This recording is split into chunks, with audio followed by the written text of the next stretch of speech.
This is Tony Quant here for Woe TV. Absolutely delighted to be joined by Jeremiah Labiano. There we go. Near enough, yeah. Obviously, welcome to the UK. Is this your first time here? No, I was here for when they announced the fights for the first press conference that they had. So second time, first time fighting. So yeah. And how has that whole experience been? Obviously, fighting overseas, coming into into the UK. How have you found it? It's going to be exciting. I mean, we'll find out when I fight tomorrow. But it's always exciting to fight overseas. I fought in Israel. I fought in Guam. So I'm ready to fight anywhere, enemy territory. I don't care. I'm a soldier, and that's what soldiers do. They go in and they fight. Yeah, I was going to touch on that. Obviously, you're fighting James Gallagher from Ireland, and this is probably more his home turf than your own. So coming into the fight, do you like we just saw in the press conference, you kind of embrace the wrestling heel going in. Does that make life a bit easier for you as opposed to having everyone sort of behind you? Yes, it's easy. I mean, he's got his fans, I got my fans and stuff like that. So around the UK, I don't expect anyone to be about Jeremiah Labiano. So I'm just coming in and doing my thing. That's all I'm here to do. And obviously, this fight is being fought at a catch weight. For yourself, how important is that when taking the fight? And you've had to drop a few extra pounds, but how have you dealt with the getting rid of those last few pounds? It's funny because I don't know if a lot of people know. I used to fight at 135, and the majority of my fights are at 135. So I mean, it does suck having to cut that extra weight, but it's not a problem at all. I'm actually lighter than I usually am for for my fights. Typically, right now it'd be 12 to 15 pounds out, and I'm nowhere near that. So I'm totally happy about that. Weight cut's going good. I feel sharp. I feel strong. I feel energized. I'm just ready to go.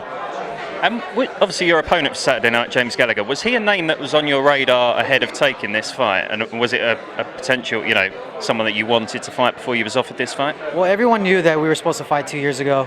We were supposed to fight in Dublin. And then after that, he got hurt, blew his knee out. We were supposed to fight again. I don't know if anyone knows, we were supposed to fight again after that. Then he got a cut under his eye. And then now this is the third time that, it's finally here. So I don't go around. It's not my style to go around calling people out. I'm going to take what you guys give me. I'm a fighter. Fighters fight at the end of the day. So third time lucky, all going well. Saturday night will go ahead. How do you, predict the outcome of this fight? And where do you see yourself winning this fight? Like I've been telling everyone, he's not going to get any more than 2 rounds. He's going to get finished. Knockout, submission, TKO. Doesn't matter. And he's coming off the back of a win following, a loss that probably set him back a little bit. How, as a fighter, do you deal with, overcoming a loss and then bringing that into a positive and sort of learning from it? Everyone deals with their losses differently, To me, it's just experience that you gain. I mean, I don't dwell on my losses. I understand how I lost. I fix what I did in the fight, and you just got to keep carrying on. Some people like to, carry that in the back of their mind and stuff like that, and I'm all positive, man. It's just you just got to learn from it, let it go, and just keep moving forward. Can you just expand on what happened downstairs? Obviously, there seemed to be some kind of scuffle that went on with James and someone in the crowd, and he was, making mention to the fact that it was your coach and your team and stuff. I mean, firstly, do you let that kind of stuff affect you? You kind of just stood on the stage and sort of watched it play out. But can you comment on what happened, and was that actually your team there? World Star. Nah, those are my teammates. They're not my coach. Well, shit, he was the one that he went up to them and had some words with them. So, I mean, shit, you poke a tiger, you're going to get bit. And that's what he did. And obviously, coming out of this fight, all going well, you get the win. What's next for you? Shit, whatever they tell me, I'll fight whoever. But I want in on that featherweight tournament after this. So I want that $1 million prize, baby. And they also just announced a September card in Dublin, which, clearly they're hoping to get Gallagher onto. Do you feel that that's going to add more pressure to him going into this fight, almost needing the win to get a good stake on that card? Because obviously going in, they could still put him on the card if he's coming in off the back of a loss, but more impressive if he's coming off of a win. There's more chance they're going to put him in a higher spot on that card.